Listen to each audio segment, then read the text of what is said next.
doenças de inverno. Para falar sobre esses dois assuntos, nós trouxemos como convidado o médico pneumologista Pedro Compasso. Ele vai nos falar um pouco sobre como está o panorama da doença, também com relação aos riscos de transmissão e também os cuidados que as pessoas devem tomar, principalmente agora com a chegada do frio. Olá, bom dia, doutor. Bom dia. Primeiramente, a gente agradece a participação aqui conosco, no Diário dos Campos. E a gente gostaria de começar a nossa entrevista falando, nesse momento, Ponta Grossa ela não está com muitos casos confirmados da doença, da Covid-19. Mas a questão do isolamento social é um tema aí que está sendo bastante debatido ao longo dos últimos dias. Ele é importante, doutor, esse isolamento social neste momento, mesmo que não tenhamos muitos casos? Bom dia a todos. Obrigado aí pela oportunidade de trazer a informação. A gente percebe que as crises elas são melhor lidadas quando as pessoas se sentem seguras. E uma das seguranças é a informação. Veja, Ponta Grossa tem um panorama semelhante a outras cidades onde nós não temos ainda muitos casos documentados e casos principalmente graves que levaram a óbito. Isso é o reflexo de uma ação que foi tomada há algumas semanas atrás, antecipando esses casos, que foi o isolamento. É muito mais prático você isolar as pessoas do que você se preocupar em criar leitos de hospital, comprar aparelho de ventilação mecânica e tratar essas pessoas doentes, ou seja, você tomar uma medida preventiva. Então, hoje nós temos poucos casos porque deu certo o isolamento. Então, isso é uma constatação. Então, hoje nós vivemos a consequência desse ato. Entretanto, há uma estatística que nós não podemos fugir dela, que apenas 15% dos pacientes com a doença vão desenvolver quadros moderados a graves que vão levar à procura do hospital e à internação. Somente 15%, portanto, desses pacientes são testados. Desses 15%, apenas 5% são pacientes graves e que podem evoluir para insuficiência respiratória e que podem ir para ventilação mecânica na unidade de terapia intensiva. Para esse grupo de 5%, a mortalidade é alta, pode chegar até 50%. Mas eu quero dizer com esse raciocínio é que do total de pacientes que desenvolvem a doença, 85% deles são de formas leves e, portanto, não testados. Esses 85% são na rua. Pessoas que estão desenvolvendo um quadro leve, que pode ser interpretado como uma rinite, um resfriado, uma gripe, não são testados ou estão assintomáticos e estão por aí. Então, é claro, nós temos muito mais casos na cidade. Muito mais casos. Porque apenas 15% das pessoas são testadas. Então, há uma grande parcela de indivíduos que têm a doença ou que estão assintomáticos, porém portadores, e que não são testados. Então, nós estamos subnotificando. Mas, em relação ao isolamento, é a medida que diminui o tráfego de pessoas, diminui essa circulação de indivíduos diminui e, portanto, a contaminação diminui. Se você tem menos pessoas se contactando, você tem menos pessoas infectadas e, obviamente, você não vai fazer com que o sistema de saúde sofra um caos. Porque os leitos, as vagas, elas são fixas. Então, nós temos os pacientes que têm infarto, que têm derrame, que são vítimas de trauma, que têm outras doenças que vão precisar dessas vagas. Essas vagas já estavam ocupadas antes. A importância do isolamento, ela não é apenas para o doente da Covid-19. A importância do isolamento é para evitar que nós tenhamos casos graves que venham a concorrer pelos leitos que já são leitos historicamente ocupados por outros pacientes. Nós não tenhamos que decidir entre que paciente vai ser internado, que paciente vai ocupar esse leito.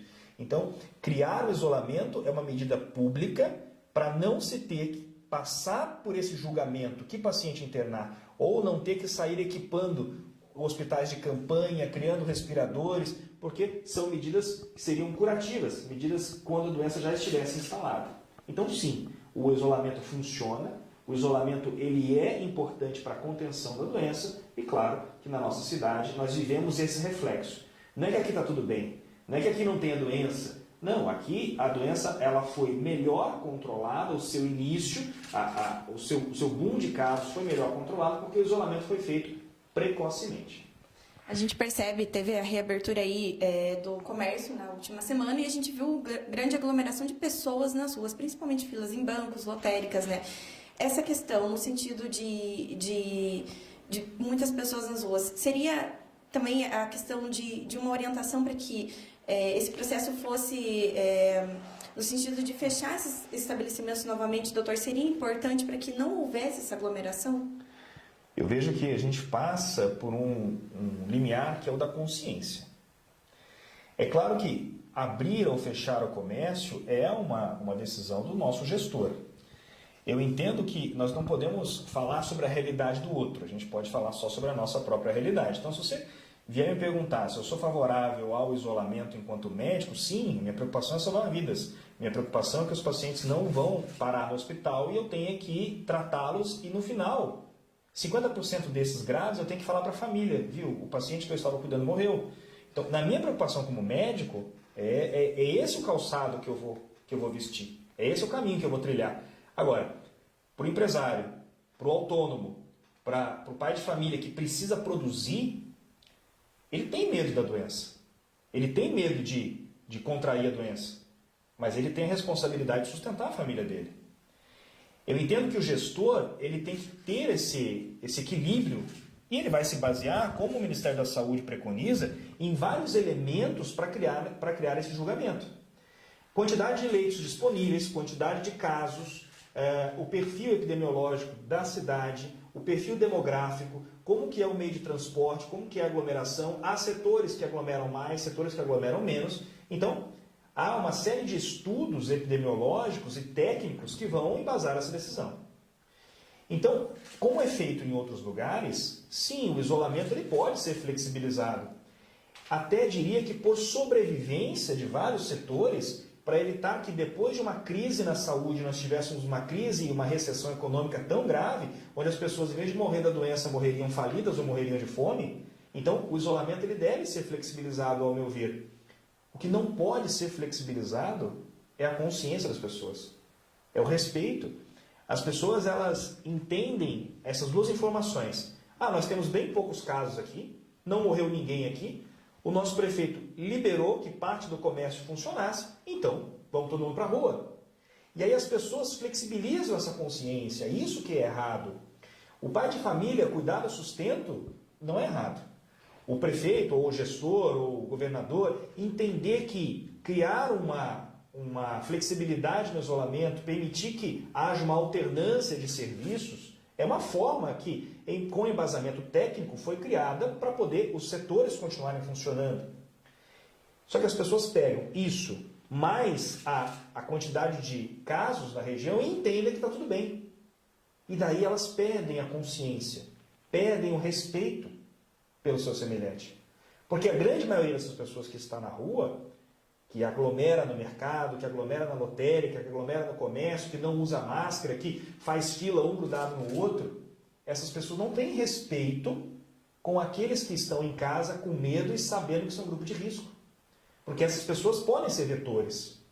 Então, o que me preocupa muito não é flexibilizar o isolamento, é as pessoas flexibilizarem a sua consciência. As pessoas perderem o respeito de cuidar do próximo.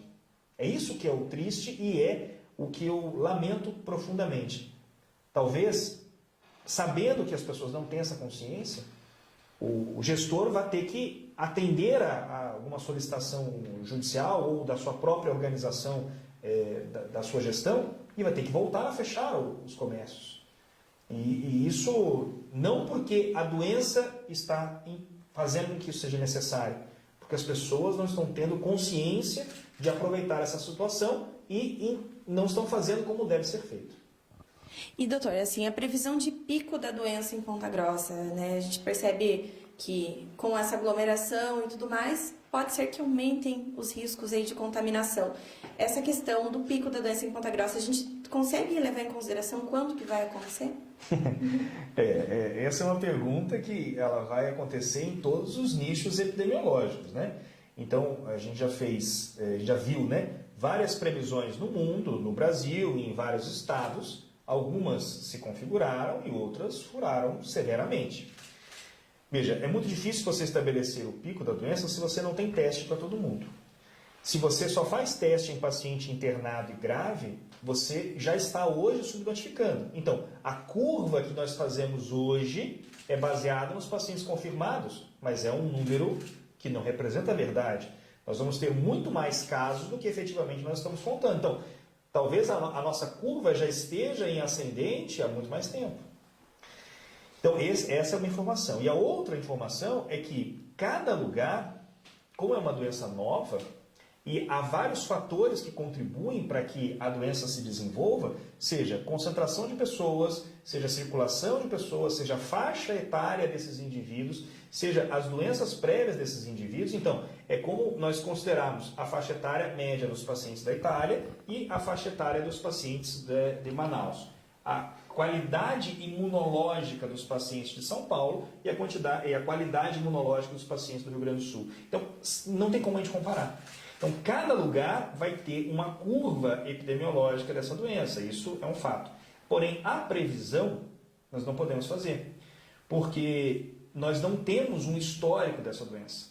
Se você me perguntasse de uma outra doença que nós já vivemos no passado, onde nós já conhecemos quantas pessoas que contraíram e que criaram imunidade, quantas pessoas são vacinadas dessa doença, essa doença é uma doença sazonal, que ela vai acontecer no inverno, vai acontecer no verão, vai acontecer... Enfim, se nós soubéssemos mais dados, sim, nossos estatísticos poderiam, baseado em ciência, projetar o pico dessa situação. Mas não. Então, o que nós temos apenas são medidas de alerta. Nós sabemos que agora que se flexibiliza o isolamento, as pessoas vão voltar a se comunicar. Então, os casos vão aumentar. E outros fatores. Então, o inverno vai aumentar a circulação de vírus respiratórios. E aí, se a população inteira não estiver vacinada, como é que a gente vai separar o joio do trigo numa situação inicial? Quem é Covid e quem é gripe sazonal? Então, sim, os casos eles estão aumentando. No Brasil, por exemplo, há poucos dias nós batemos a marca de 1.000 óbitos. Em 3 dias chegamos em 1.500.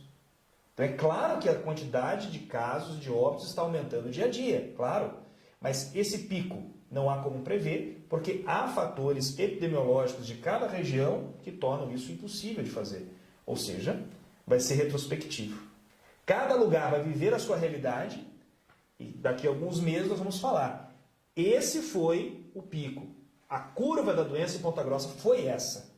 Mas não há nenhuma pessoa capaz de definir como vai ser. Mas sim, depois de algum tempo, se Deus quiser passado por isso, nós vamos poder dizer como foi a doença em Ponta Grossa. Mas prever o pico, infelizmente, não é possível por esses fatores que eu te falei. O senhor comentou no início da entrevista com relação aos casos assintomáticos. Muitas pessoas podem desenvolver, ter vírus e não sentir, não ter esses sintomas, né? Qual que é a principal orientação para que isso não passe para outras pessoas? É a questão do isolamento social ou teria outra forma aí de prevenção? Bom, se você puder ficar em isolamento social, ótimo. É uma forma altamente eficiente. O isolamento social significa não só não sair de casa, significa também as pessoas que te visitam, elas pisem num paninho com água sanitária. As pessoas que venham da rua, que troquem a roupa num despejo próprio, tomem banho, usem álcool gel, lavem as mãos frequentemente. Todos esses cuidados que já foram amplamente divulgados pelos meios de comunicação. Além do isolamento social, para esses grupos de risco que podem ficar em casa, repito, há pessoas que não podem. Há pessoas que têm que sair por sobrevivência, por sustento da família, e isso tem que ser compreendido. Não há como uma pessoa que pode ficar em casa julgar uma outra que precisa sair. Então isso, a gente tem que entender que cada um calça um sapato e cada um caminha de uma forma. Então uma frase interessante que nós vimos essa semana que falava assim que nós não estamos todos no mesmo barco. Nós estamos na mesma tempestade e cada um tem o seu barco. E cada um vai ter que velejar esse barco de acordo com as suas possibilidades, de acordo com as suas necessidades. Então, além de isolar as pessoas que podem ser isoladas, as pessoas que vão à rua devem manter os cuidados de aglomeração. Nós sabemos que o vírus ele não voa, ele é projetado. Então, se você está a uma distância segura de uma outra pessoa, uma distância de até 2 metros, e você está usando uma barreira mecânica, uma máscara que contém a projeção de gotículas respiratórias, da fala, do espirro, da tosse, você diminui e muito essa projeção. Então, eu uso, você usa, então eu te protejo, você me protege. Se você evita que haja a aglomeração e se você usa a máscara, você já melhora bastante a situação. Você lava a mão frequentemente. Mesmo na rua, você leva o seu álcool gel e você higieniza a sua mão frequentemente. Porque nós sabemos que esse vírus tem uma característica importante, que é a sobrevivência nas superfícies. Então, dependendo da superfície, nós estamos falando de horas ou até dias. Então, você pode pegar o vírus tomando esses cuidados todos aí e, de repente, pegar ele na maçaneta, pegar ele no celular. Ah, eu mantive o isolamento, mantive a distância das pessoas, mas, de repente, eu empurrar o carrinho de compras, porque eu tinha que fazer compras, porque eu tinha que comer, e você pegou no carrinho de compras e está ali o vírus. Então, esses cuidados são extremamente importantes. Você manter a sua higiene pessoal, o seu perfil comportamental e, principalmente, você considerar todas as pessoas potencialmente suspeitas. Ah, então eu não preciso me cuidar só quando eu tiver sintomas respiratórios. Não, você foi na rua, você pode ser um vetor. Há um período de incubação onde o vírus não está manifestado e que ele já pode ser transmitido. Ou há pessoas que têm um perfil imunológico melhor e que não desenvolvem os sintomas clássicos e também podem projetar nas gotículas respiratórias o vírus. Então, as pessoas devem ter a consciência, volto a dizer. Essa palavra é muito importante porque eu cuidando de mim, cuido do meu semelhante, cuidamos cada um uns dos outros e a situação melhora. Então, o isolamento sim é efetivo, mas ele não é a única medida. A consciência pessoal, você usar a máscara, você evitar a aglomeração, você sair somente se necessário. Se você é um trabalhador que precisa desenvolver o seu ofício por sustento, que o faça, mas tome essas medidas de controle e de segurança por você e pela sua família. Doutor, agora para a gente falar um pouco sobre o uso da cloroquina, né? É um tema também que tem sido bastante debatido aí, e esse medicamento ele tem sido utilizado principalmente por pacientes que não apresentam sintomas graves, né? Que estão com quadro até de leve a moderado. Qual que é a sua opinião, sua visão sobre o uso desse medicamento? Veja, existem duas análises. A primeira análise é tudo o que for possível de ser feito. Em medicina você vai dosar o risco e o benefício. No meio de uma pandemia, não é possível fazer nenhum estudo clínico com nenhum medicamento, porque você tem que ter um grupo que você testa usando o remédio, um grupo que você não testa e faz um estudo entre os dois e vê naqueles que você testou se houve benefício, se você não testou se houve ou não benefício, ou seja, se eles melhoraram tomando placebo e os que melhoraram tomando o remédio. No meio de uma pandemia isso não é possível. A hidroxicloroquina, ela não é uma droga nova. Nós estamos falando de um medicamento que existe há décadas. Um medicamento que é utilizado para outras patologias, doenças reumatológicas ou a malária, por exemplo, e é um medicamento que até pouco tempo atrás era vendido sem receita. Então, nós estamos falando de um remédio que nunca houve a preocupação se esse remédio iria causar efeitos colaterais ou não. E uma outra situação que tem que ficar bem definida é que, se a família entende e autoriza que o ato médico de prescrever o medicamento é algo que a família dê a autorização, sim, ele pode ser feito. O que eu quero dizer com isso é que não existe fórmula secreta. Não existe uma receita de bolo que a gente sabe que vai dar certo. Porque se existisse, não estávamos construindo hospitais de campanha no Brasil inteiro. Era só usar cloroquina para todo mundo. Porém, há pessoas que mesmo se usarem cloroquina, anticoagulação, Tamiflu, ceftriaxona, azitromicina, todos os recursos que nós temos, as pessoas infelizmente vão morrer. Agora, há pessoas que têm uma reserva orgânica melhor, pessoas que têm menos comorbidades, pessoas mais jovens e, claro, o início precoce dos tratamentos também. Esses fatores fazem dessas pessoas melhor elegíveis para usar essas terapêuticas e, com certeza, terem um sucesso melhor no final. Então, a hidroxicloroquina, sim, ela deve ser considerada como uma terapêutica, apesar de sabermos que existem efeitos colaterais, apesar de não termos a comprovação para os pacientes da Covid que eles, estatisticamente, eles estão provados que vão melhorar todos com a cloroquina, não existe esse estudo, mas existe experimentações. Há lugares que já são protocolo utilizar. Experimentalmente, sim, a família autoriza e o paciente utiliza. Então, nós temos casos no Brasil cuja chancela do Ministério da Saúde já permite hospitais que já têm no seu protocolo o uso da hidroxicloroquina junto com outras terapêuticas, mesmo com os riscos, porque pode haver um benefício. Se você perguntar para um paciente hoje, enquanto ele não está doente, esse medicamento pode trazer efeitos colaterais, mas esse medicamento pode ser a diferença entre viver ou morrer. Você vai autorizar a fazer um medicamento? Quer dizer, eu desconheço um paciente que iria pensar, não, acho melhor não fazer, porque pode ser que tenha, né, efeito colateral. Não, os pacientes eles vão dizer, não, doutor, você faça o que tiver de ser feito. Essa vai ser a resposta. Então, eu entendo que há riscos, eu entendo que haverá pacientes que não vão melhorar, mesmo com a cloroquina, mas não que a cloroquina é ineficaz, é porque o caso é muito grave, a reserva orgânica do paciente é muito ruim, mas naqueles que a cloroquina for um elemento dessa prescrição e ela colaborar com algum percentual para essa melhora, sim, eu sou favorável. No futuro, talvez, nós tenhamos um estudo muito mais completo e nós tenhamos um protocolo. Para qual paciente eu vou fazer cloroquina? Para que idade? Para quanto tempo de evolução? Para que perfil de tomografia? Para que perfil de exame de laboratório? Paciente só para os intubados, só para os graves, só para os leves? Esse estudo não existe. Tudo hoje é empírico. Porém, se há o benefício, ele deve ser estudado caso a caso. Então, essa máxima é importante. Cada caso é um caso. E com relação à estrutura médica aqui em Ponta Grossa, como está essa estrutura na sua visão? Ela está preparada para atender os futuros casos confirmados aí, doutor?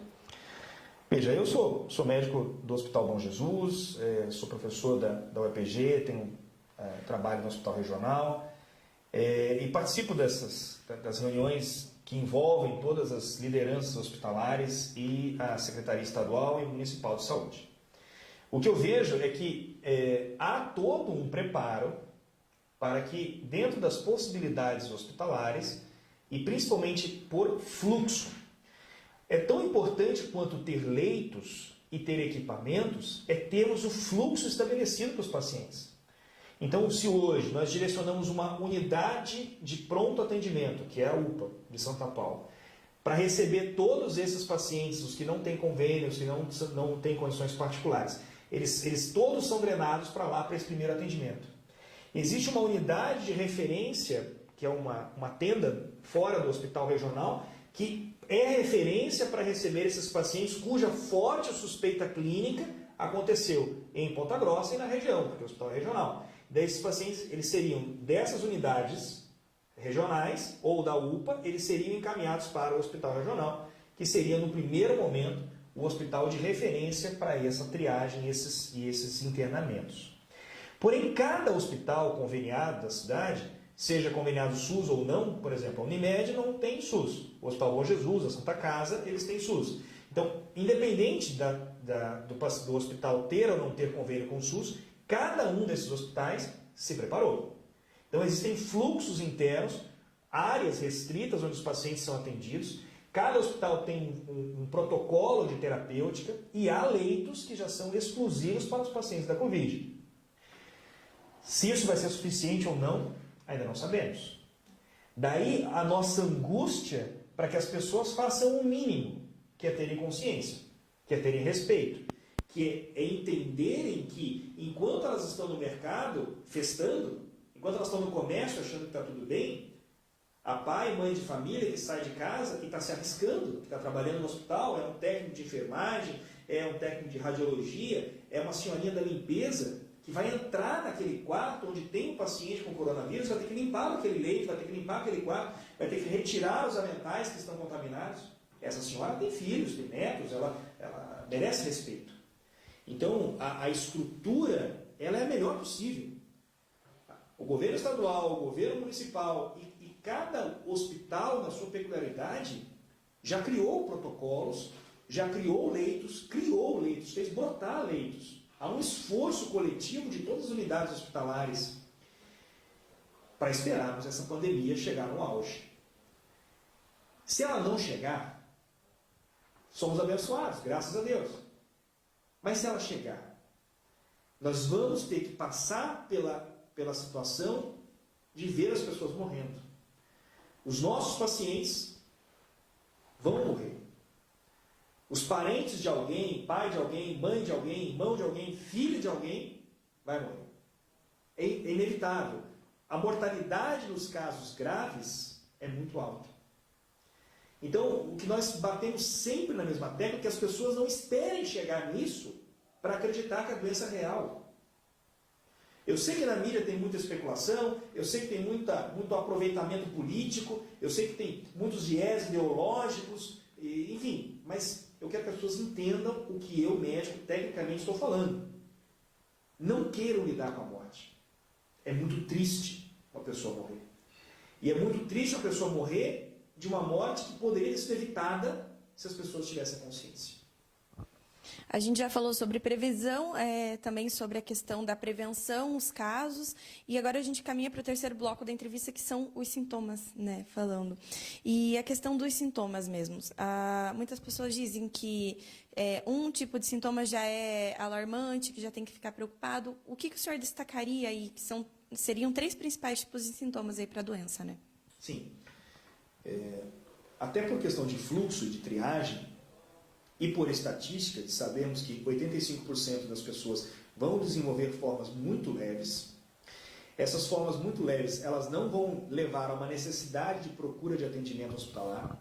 Essas formas muito leves, elas não vão sequer precisar de medicamentos além dos sintomáticos, ou seja, remédio para dor, remédio para febre, algum antialérgico, enfim. A grande maioria das pessoas vai desenvolver essas formas leves, que vão ser coriza, uma dor para engolir, dor de garganta, uma tosse seca, pouco de cefaleia, mas principalmente a tosse seca, a coriza. Seriam os sintomas iniciais que não são diferentes de qualquer crise de rinite alérgica, de tosse alérgica, ou de resfriado, ou de gripe sazonal. O sintoma inicial é igual. Então, as pessoas, elas, inicialmente, como nós não conseguimos diferenciar se esse sintoma inicial é da Covid ou da gripe, todo mundo fica em casa. Ninguém vai ao hospital por esses sintomas. Essa é a orientação. Nós não podemos superlotar o serviço de saúde com um sintoma que talvez fique só ali. E às vezes a pessoa nem está com o coronavírus. Daí ela vai para o hospital por causa desse sintoma leve e acaba se contaminando no hospital com outro paciente que tem o coronavírus.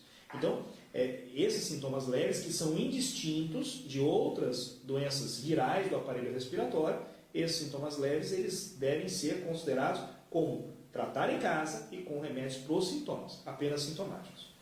Entretanto, há um segundo passo, que é a presença de uma febre persistente. Um cansaço, uma fadiga, uma dificuldade para respirar, e aí a segunda etapa motiva o paciente a acionar um desses serviços de fluxo. Ou ele faz uma procura direta até a UPA, ou ele vai até o seu hospital, do seu convênio, Bom Jesus, Santa Casa, Unimed, Vicentino, ele vai ao seu hospital. Ou ele liga para o SAMU e aciona uma orientação. Agora, esse paciente ele pode evoluir.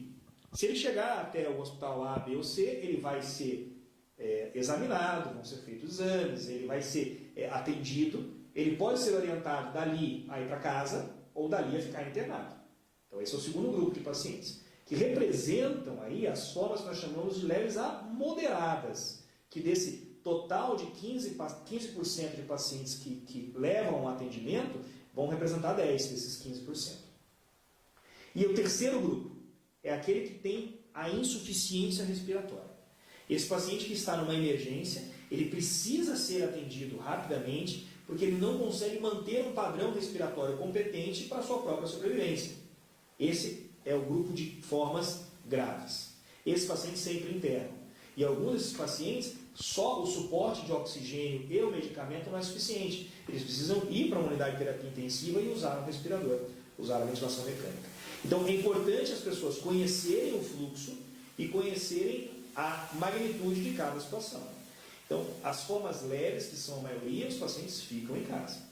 As formas leves a moderadas, aquelas que têm sintomas de dificuldade para respirar e a febre, essas motivam o atendimento. Alguns desses vão ficar internados, outros não vão ficar. Os que ficam internados pode ser que fiquem só em enfermarias, em quartos, não vão para a UTI. Mas os que tiverem insuficiência respiratória, que é um terceiro grau, que é uma emergência, esses pacientes devem ser atendidos rapidamente e possivelmente eles evoluíram das outras formas, né? Eles vieram de formas leves que rapidamente evoluíram para essa forma grave e eles são pacientes que correm risco de morte e devem ser atendidos imediatamente. Justamente agora sobre essa questão da evolução da doença de forma muito rápida, para que as pessoas não entrem em desespero. Eu estou com um sintoma leve, mas amanhã eu posso piorar. A recomendação é a mesma, né? Faz esse tratamento inicial em casa e se piorar no dia seguinte, aí sim procura. Sim, se você for a um atendimento hospitalar, o médico ele lida com o que ele vê no momento, mais o que ele tem retrógrado, o que ele tem para trás. Então, ele vai examinar o paciente naquele momento. E ele vai ter uma série de perguntas ou de investigação, né, que a gente chama de anamnese, que é toda uma entrevista com o paciente, daquele momento para trás. Então, muito provavelmente, se ele for ao hospital apenas com sintomas leves, com medo desses sintomas evoluírem, ele vai ao hospital e vai voltar para casa. Porque é impossível para o médico prever que vai piorar. Há sinais que são clássicos, mas o paciente teria também a consciência desses sinais.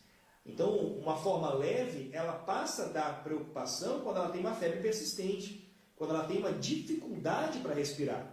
Aí sim, daí ele vai no hospital.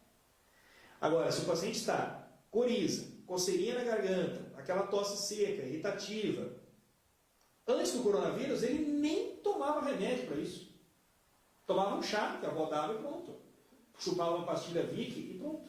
Então, antes do coronavírus era assim. E 85% das formas vai ficar nisso. Então, não procure um atendimento se a sua forma for leve. Em caso de dúvidas, existe um serviço 0800 da Prefeitura, do Governo do Estado, existe o SAMU, que pode dar uma orientação, mas as pessoas não devem criar uma histeria coletiva. O que merece atenção são as situações potencialmente graves ou com potencial de agravar, que são essas circunstâncias. Eu tenho dificuldade para respirar. O meu padrão de fôlego piorou. Eu tenho dor, eu tenho falta de ar, eu tenho febre. Essas manifestações mais acentuadas, elas vão ser mais sentidas nos pacientes que têm doenças prévias, claro. Se o paciente já tem uma doença respiratória, ele vai ter mais facilmente, vai abreviar esse tempo de ter esse sintoma. Se o paciente tem uma doença cardíaca, se o paciente já tem uma limitação de fôlego por qualquer outra situação, ele mais facilmente apresenta sintomas. E esse paciente é o grupo de risco. Então é importante entender que o grupo de risco, ele também vai apresentar mais facilmente esses sintomas, porque é da natureza da sua doença crônica ter essa condição. E no pulmão, o que essa doença causa? A grosso modo, existe um depósito, uma película sobre os alvéolos que são a unidade que faz a troca do gás.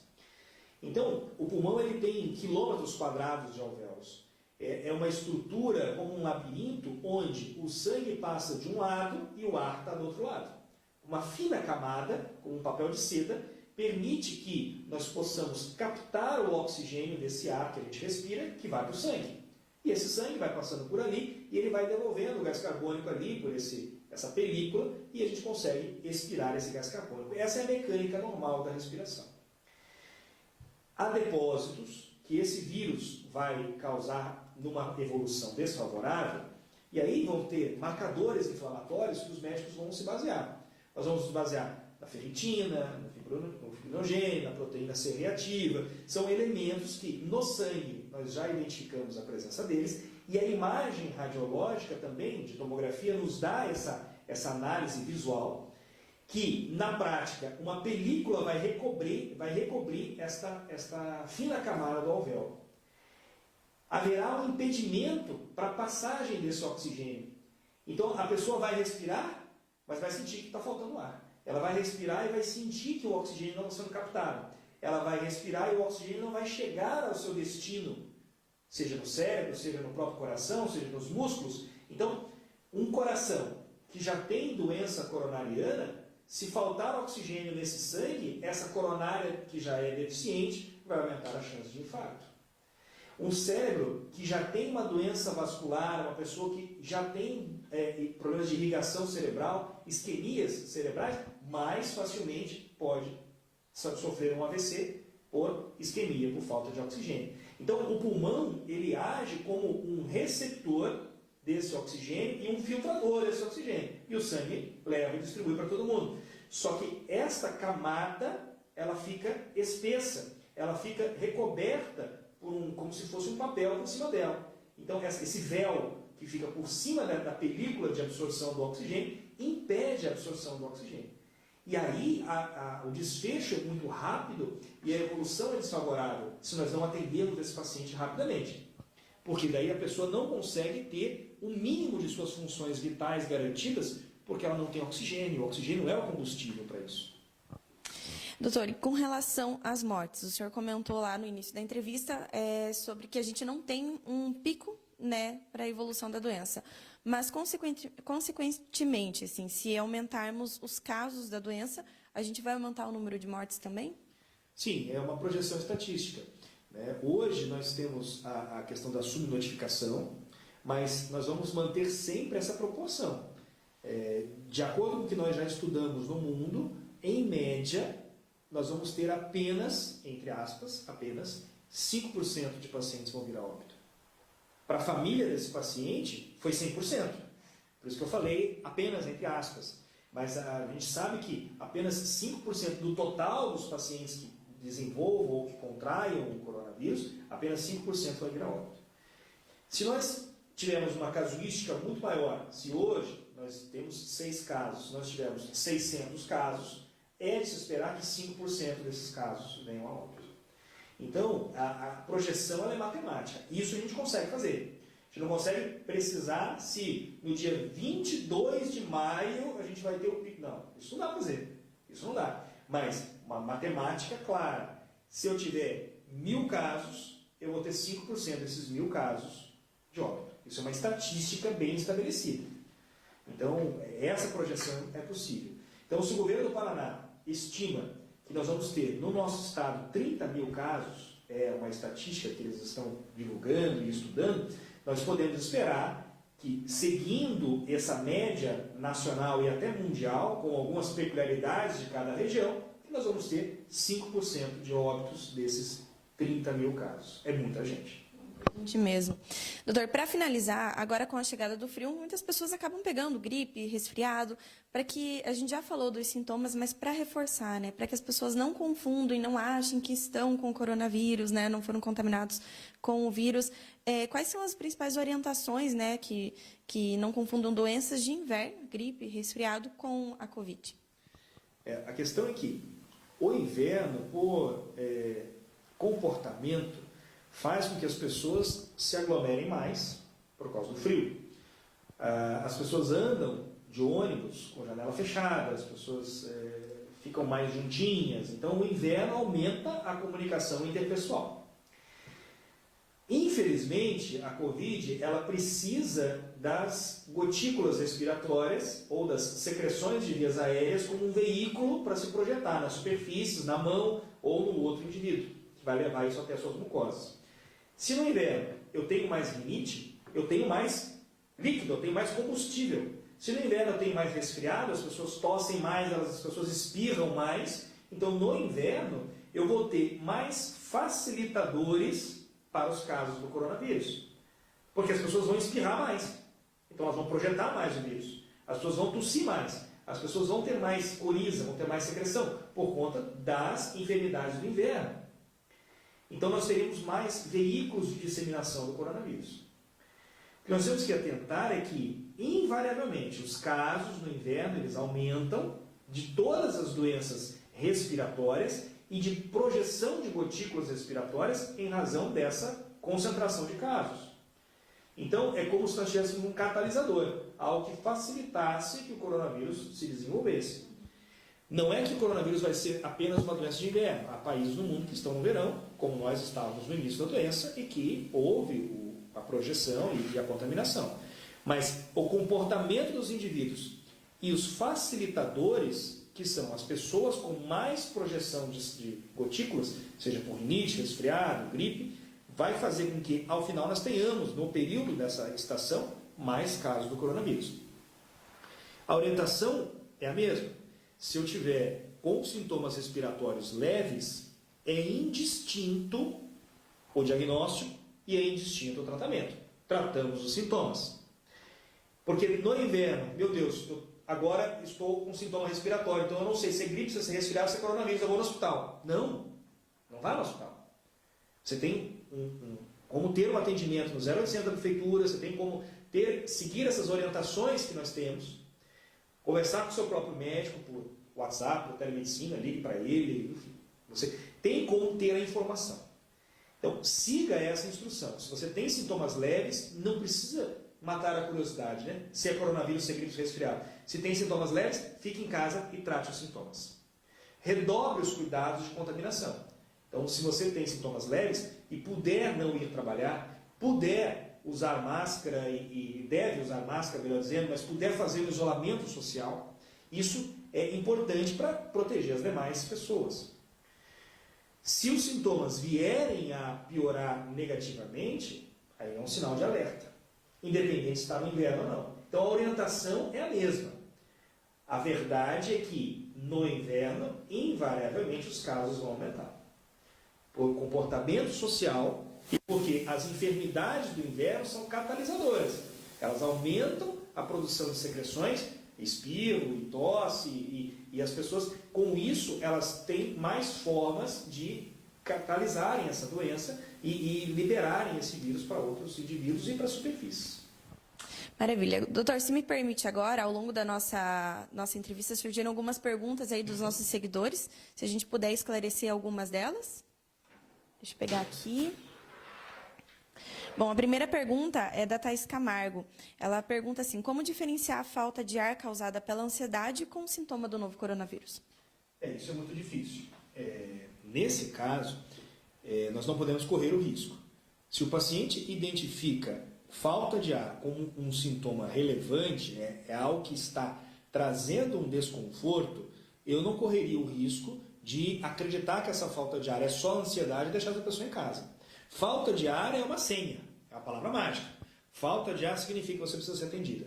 Porque aí o médico tem condições de avaliar aquela falta de ar examinando a paciente e avaliar a progressão dos últimos dias até chegar naquela falta de ar para poder responder para essa paciente. Se a sua falta de ar é ansiedade ou não, não fique em casa para esperar descobrir. A falta de ar ela é uma condição que merece atendimento e merece ser examinada e investigada. Maravilha. A Larissa também pergunta se estamos usando máscara, a gente pode espirrar e tossir enquanto utiliza a máscara dentro dela? Sim, é mais protegido fazer isso do que tirar a máscara e espirrar e tossir sem ela, né? Então, se o objetivo da máscara é ser um filtro de barreira, enquanto a gente fala, também é um filtro de barreira enquanto a gente tosse, enquanto a gente espirra. Imagina se você for tirar a máscara para tossir e espirrar. Quer dizer, o objetivo da máscara, que é impedir a projeção dessas gotículas, vai por água abaixo. Você tirou a máscara, você vai tossir sem ela. Então, usar a máscara é também uma forma de proteger a projeção do espirro ou da tosse. Claro que essa máscara, se você tossiu ou espirrou, ela tem uma vida útil diminuída. A máscara funciona bem enquanto ela está seca. Porque é justamente a natureza do tecido que forma a máscara, a natureza da superfície, que tem camadas de ar dentro dela que serve de impedância para a projeção das gotículas.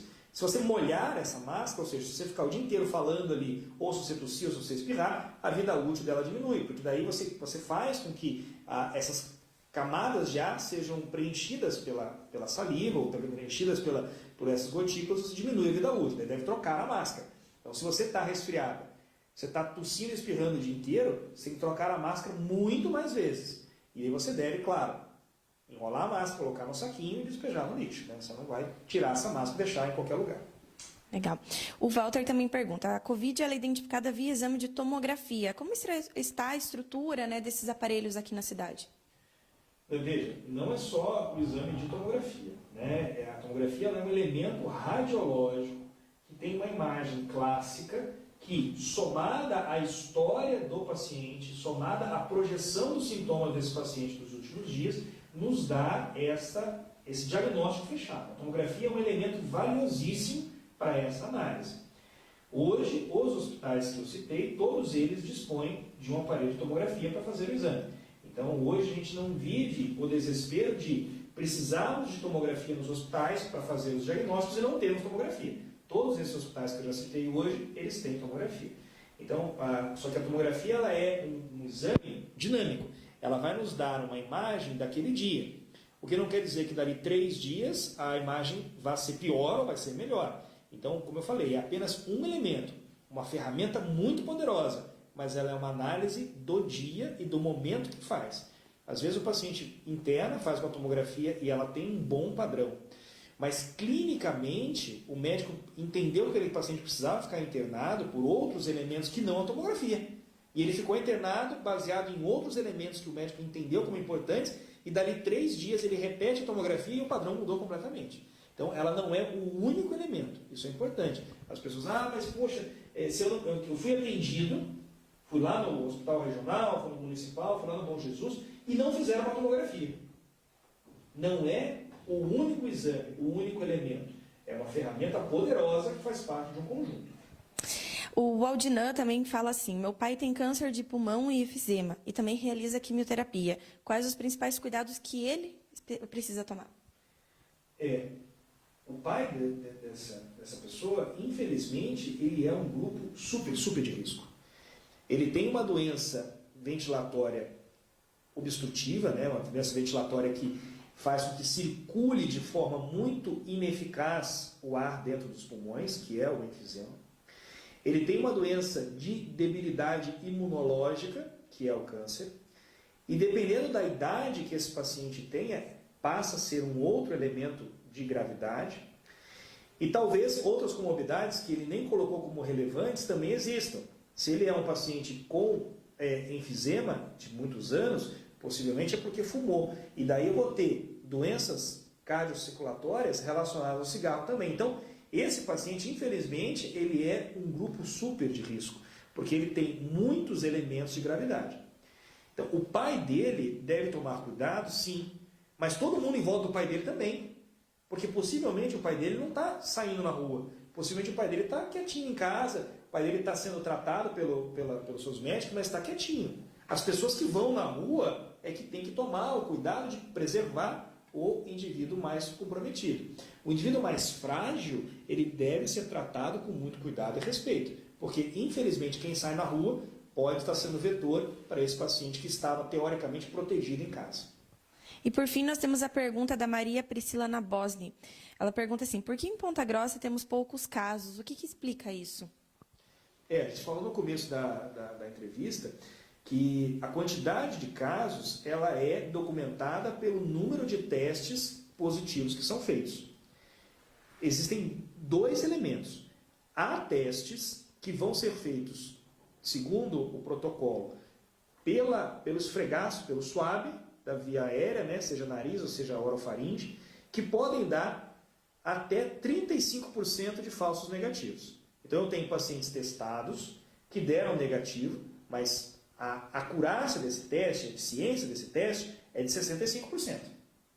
Então, o local onde é coletado pode não conter o vírus e o paciente está com o vírus. Então, nós temos X pacientes testados, porém 65% deles espera-se que dê positivo, né? Então, nós vamos ter um grupo já que testou, tem o vírus e deu negativo.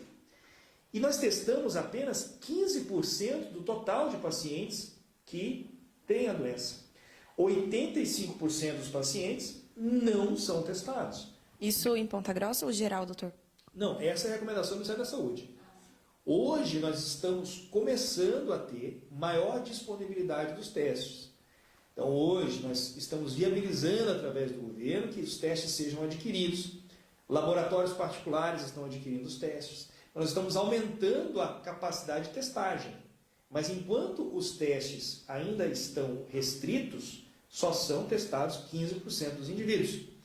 Apenas aqueles que são as formas que a gente falou de moderadas a grave, que vão no hospital e que internam. Quem vai no hospital e é triado e vai para casa? Quem nem chega aí no hospital e está com a forma leve em casa, esse paciente não é testado. Então nós temos 6 casos positivos, mas às vezes nós tivemos pacientes testados que deram negativos, mas que tinham a doença. Então, por exemplo, não são 6, por exemplo, seriam 10 em vez de 6. E esses 10 pacientes, eles representam apenas 15% do total de pacientes que estatisticamente são positivos. Só que esses outros não são testados. Doutora, a gente agradece mais uma vez a participação aqui conosco no Diário dos Campos, estamos sempre à disposição e as nossas lives continuam aí ao longo dos próximos dias, não deixe de acompanhar. Até